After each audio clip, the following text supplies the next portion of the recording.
Bonjour, ça va peut-être sembler stupide, mais je vais faire une petite approche concernant Google et son moteur de recherche. En effet, parmi mes nombreux étudiants, quand je leur demande de chercher des images qui peuvent servir de texture, ils ont le premier réflexe d'aller sur Google, et ce qui est légitime, mais par contre, ils me disent qu'ils ne trouvent que du JPEG.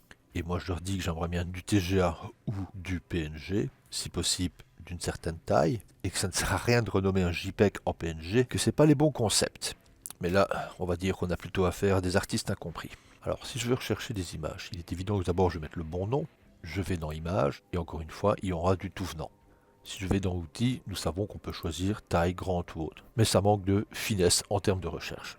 Je conseille donc toujours d'aller dans Paramètres, Recherche avancée. Là, on a bien le nom. On choisit ici les couleurs, la taille de l'image, le format, le type d'image, et lorsqu'il est très important, le type de fichier.